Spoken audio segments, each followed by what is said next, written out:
Hi guys, my name is Rob. I'm a photographer and videographer based here in the UK, and I give you tips to help make your business more efficient. Today we're going to be talking about my weekly review process. So this is a process that you do at the end of every week that sets you up ready for the next week. So I've got my trusty MacBook here, and what I'm going to be doing, just going through the list, letting you know what I do, why I do it, and then hopefully that can help you in your next week's planning. So the first tip is inbox zero. Clearing all your emails that are currently in your inbox. So I kind of let mine build up throughout the week, and at the end of the week I like to just get rid of them. So what you need to do is a couple of things. If you've got any newsletters in there that you don't read anymore, get rid. The main thing is deleting emails that you're not going to use again. Just get rid of them, done. That's an easy fix. Second is, if there's something that you can do in 2 minutes, get it done there and then. If it's just replying to move the project on, just reply then if it's going to take you less than 2 minutes. The next is move it to certain folders. So I have a working on folder, so I don't lose the email, but I know I'm working on that. You can have a waiting on folder, but essentially you're just moving or deleting these emails. And then finally is reference, so you can send it to your favorite task manager. For example, I use TickTick, or you can send it to Evernote, Instapaper to read at a later date if it's something you know you're going to need. Now that your inbox is clear, second tip is to check your calendar. So this is all part of planning for the next week. And what I like to do is just look at next week and then sometimes in the week after, just see what I've got coming up. What things do I need to prepare, maybe if it's a Sunday for tomorrow, and what do I need to get ready for this week? And then what I do is start to populate a task list for the next week to plan that next week. So say for example, I can see that next week I've got a shoot on Wednesday, then what I would do is just type that into my to-do list for that week, which would be prep for shoot or get ready for this shoot, essentially. So, and then what I would do is look for 1 week ahead of that and think, is there any deadlines during this week, or is there any big projects that week that I need to get ready for? And that will then go into my task list as well. The other one is where a lot of clutter builds up, certainly for me, is my desktop and downloads folder. So I tend to just chuck things on my desktop, chuck PDFs on my downloads, things like that, invoices, stuff like that.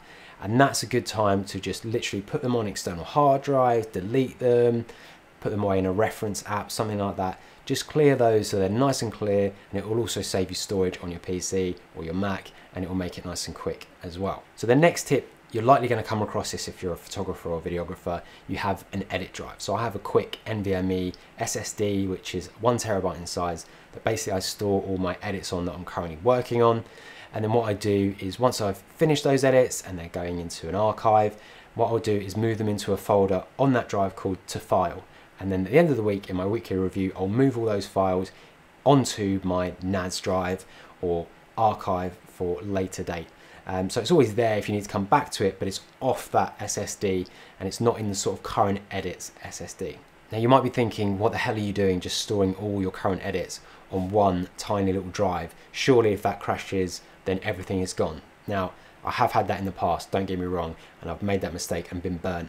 But what I do is I back that 1 terabyte hard drive up onto a bigger hard drive. So within my actual archive drives, there is a space for my current edit drive, and basically gets carbon copied from that to the archive drive, which brings me on to backing up. So I back up that 1 terabyte SSD so that current edits are locked in, they're saved. But then what I'll also do is, once I've moved everything onto the archive drive, I've then got a backup archive drive. So basically it mirrors it. So I've got it in 2 places at any one time. If you can put it in 3, even better, but personally I do 2. So I've got an archive drive, a backup of the archive drive, and then I've got my 1 terabyte SSD, which is backed up onto the archive drive, which is then backed up onto the copy of the archive drive. I think that made sense. Rewind and watch it half the speed if it didn't. The next thing to do is to clear your notes. So I use Apple Notes because I'm a Mac and iPhone user, and I write down loads of ideas, loads of to-dos and things like that, and so it's a real clusterfuck by the end of the week. So what I tend to do is just either delete them, move them, archive them, essentially the same as you do for your email inbox, and just slot them into different folders. I've got a folder for Got the Shot, I've got a folder for YouTube, I've got a folder for personal, and I'll just move them across, and so it's nice and clean and crisp when I start the next week. We're slowly getting towards the end, and that is to clear your task manager. So as you probably guess, it's basically going in and decluttering a lot of these apps, because if you leave it for 6 months, it's going to be a real pain in the arse to do. And so I like to do it every week. That way it's kind of done and dusted and it's out the way and it makes it more manageable. So I use TickTick. I think it's by far the best to-do app that I've tried. I've tried all the others, Things and stuff like that, but I think TickTick is by far the best. And so what I'll do is, as I've mentioned in other videos, I've got a quick capture process. So all those ideas is effectively like a notes folder, and then I'll push them into different categories or different things like that. So the first thing I clear is my inbox in TickTick, and that is my quick capture. So if I've got an idea or something I need to do, but I don't want to think about it right now, I've just got a quick shortcut, and then I punch in the text, and then it goes into that inbox, and I don't see it again until the end of the week. And so what I then do is either move them to different task areas like business, personal, YouTube, pretty much the same as the notes, and then assign dates to them and tags to them so I can become more organized. I then go into the main TickTick folders, if you like, so personal, business, YouTube, and I look through that and think, what, if any of these, do I need to do in the coming week? So as I'm going through my calendar, as I'm going through my task list, as I'm going through my notes, as I'm going through TickTick, I'm taking those tasks and I'm putting them in a spreadsheet of things to do next week. You can do it on a piece of paper.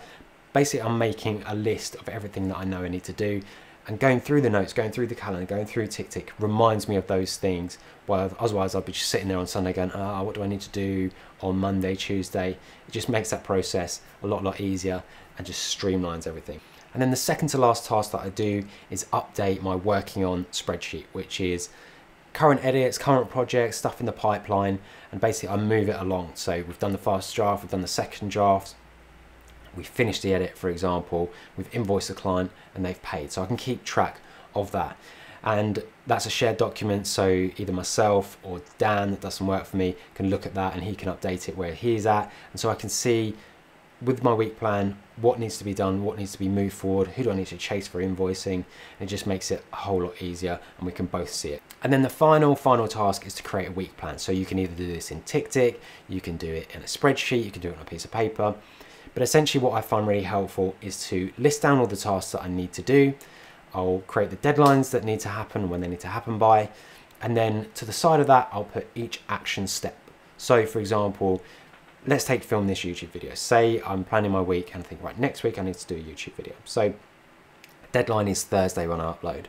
And so what I need to do is create the idea, that's one step. I then need to set up the camera equipment, and then need to record, and then need to do the B-roll, and then need to import, then I need to edit, then I need to export, then I need to do the thumbnail and all the admin and the tags and stuff like that. So, and yes, that's just reminding me what a ball like this can sometimes be. But what you need to do is just split it down so that, say for example, you've got 10 minutes, you could just look at your to-do list and go, right, I've got 10 minutes, I could set up the lights, let me do that in between maybe a call that you need to take or something like that. So for me, it just helps to kind of move those things along, and it breaks those big tasks down into one easy sort of manageable steps, which makes me do more things like film these YouTube videos and stuff like that. So there we go. And then the next step is just to basically attack your week and fill up all those inboxes again, which you'll probably do, and then clear them on the Sunday. So like I say, it's just sort of a bit of housekeeping, but for me, it just kind of clears my mind. I know exactly what I need to do for the next week, and I can go into it with a bit of peace and quiet. And I find if I don't, then I have a lot of anxiety going into the week about thinking, what have I got to do? Or am I going to ever get this done?